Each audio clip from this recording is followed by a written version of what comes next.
Assalamualaikum warahmatullahi wabarakatuh. Ketemu lagi dengan saya di video pembelajaran. Kali ini mata kuliah Sosiologi Pedesaan. Seperti biasanya kita akan membahas secara singkat pembelajaran daring ini, dan diharapkan Anda bisa menontonnya sampai dengan tuntas. Topik yang kedua dalam mata kuliah Sosiologi Pedesaan kali ini membahas tentang lembaga masyarakat atau lembaga kemasyarakatan.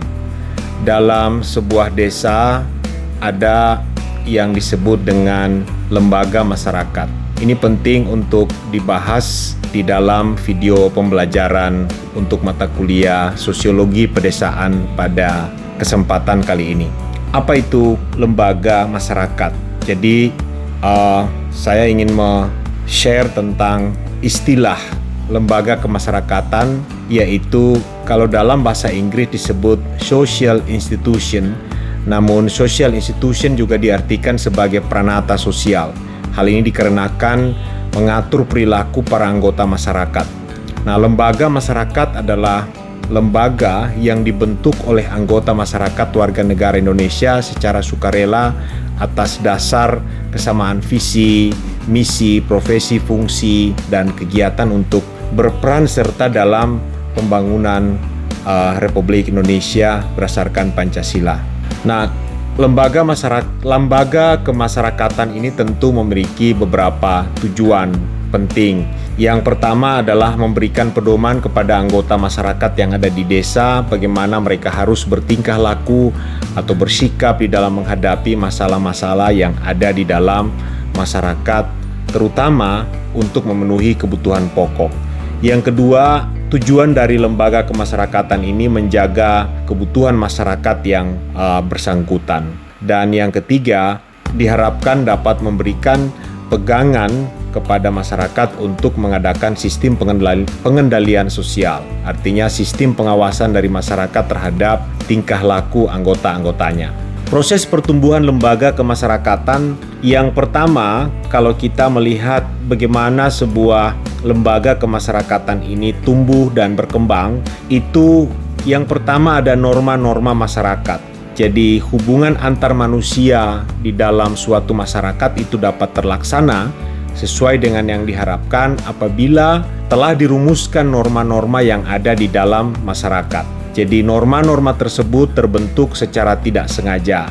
Namun lama-kelamaan norma-norma tersebut dibuat secara sadar dan distrukturkan. Norma-norma yang ada dalam masyarakat mempunyai kekuatan yang mengikat, ya. Ada norma yang lemah, yang sedang, sampai dengan yang memiliki daya ikatnya yang kuat. Tata kelakuan sangat penting karena alasan-alasan bahwa tata kelakuan itu memberikan batas-batas pada perilaku individu. Tata kelakuan mengidentifikasi individu dengan kelompoknya. Kemudian dia mampu menjaga solidaritas antar anggota masyarakat. Yang kedua, sistem pengendalian sosial atau social control. Jadi pengendalian sosial dapat dilakukan oleh individu terhadap individu yang lain, kelompok terhadap kelompok yang lain. Dari sudut sifat, dapatlah dikatakan bahwa pengendalian sosial dapat bersifat preventif atau represif, atau bahkan kedua-duanya.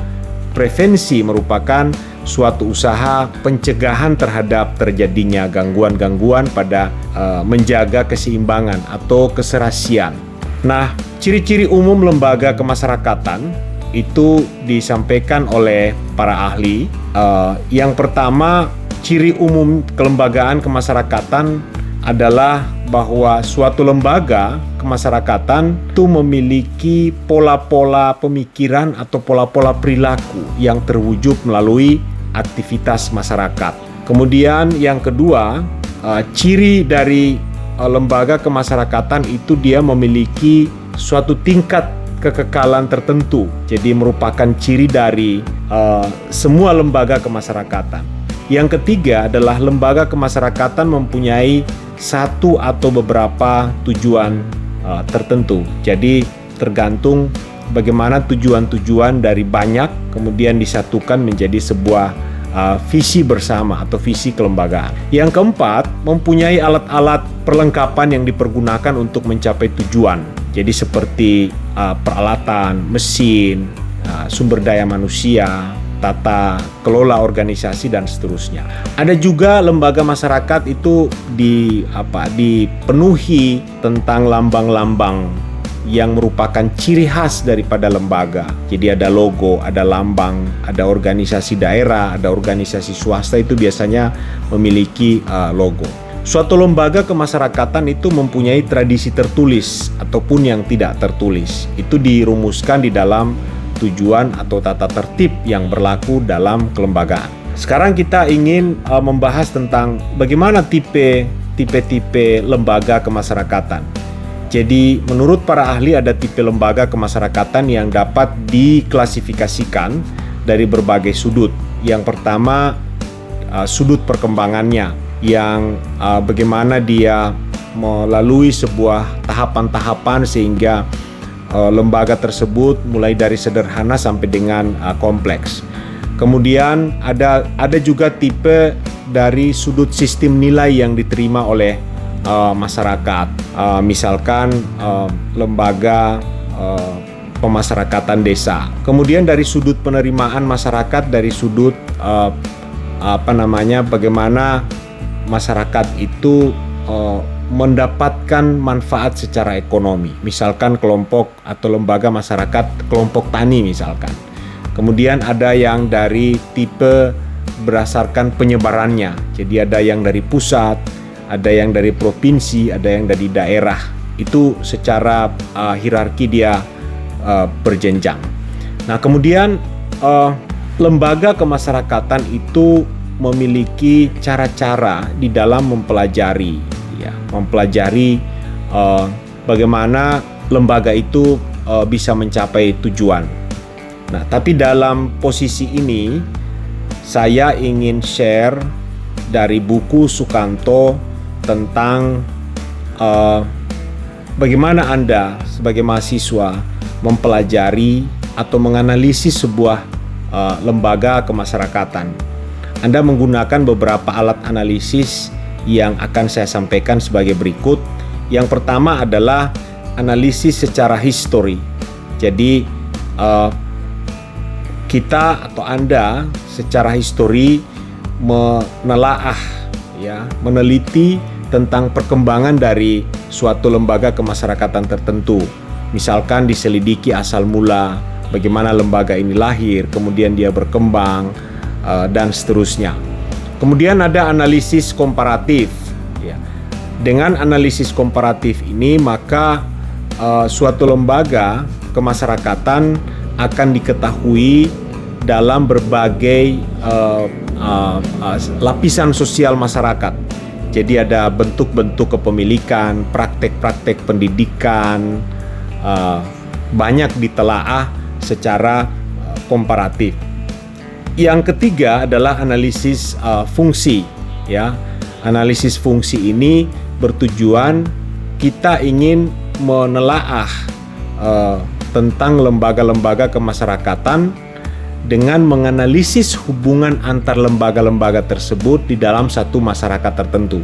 Jadi ada beberapa lembaga itu dianalisa tentang apa hubungan antar lembaga tersebut. Bagaimana pendekatan secara fungsional, kemudian dengan menggabungkan dua analisis yang tadi, yang itu analisis histori dan analisis komparatif. Kemudian ada istilah yang disebut dengan conformity dan deviation. Jadi masalah conformity dan deviation itu berhubungan erat dengan social control. Jadi conformity berarti proses penyesuaian diri yang bermasyarakat dengan cara mengindahkan kaidah dan nilai-nilai masyarakat. Sebaliknya, deviation adalah penyampaian terhadap kaidah dan nilai-nilai masyarakat. Sebagaimana telah diuraikan di depan tadi bahwa kaidah timbul dalam masyarakat karena diperlukan sebagai pengatur hubungan antar individu atau antar kelompok masing-masing. Nah, masalah yang erat hubungannya dengan pengendalian sosial adalah conformity, yaitu penyesuaian diri dengan norma-norma dan nilai-nilai dalam suatu masyarakat. Sementara deviation yaitu penyimpangan terhadap norma-norma dan nilai-nilai tersebut. Conformity biasnya sangat kuat dalam masyarakat yang tradisional. Hal yang sama pada masyarakat yang ada di kota kerap kali dianggap sebagai penghambat kemajuan dari perkembangan. Jadi secara lebih mendalam lagi, ahli mengatakan bahwa menelaah soal conformity dan deviation dengan menciptakan diagram Merton. Jadi sistematika itu menggolong-golongkan tindakan-tindakan manusia yang tujuannya untuk agar supaya bisa mampu mengetahui apa tujuan dari tindakan-tindakan manusia atau individu tersebut. Ini hal-hal kuliah kita yang kedua tentang sosiologi pedesaan. Mudah-mudahan ini Anda bisa nonton sampai tuntas video ini, dan nanti kita akan diskusi pada kolom di bawah. Dan kalau Anda ingin bertanya, silakan diketik. Sampai ketemu lagi pada kuliah berikutnya. Sekian dari saya. Terima kasih. Assalamualaikum warahmatullahi wabarakatuh.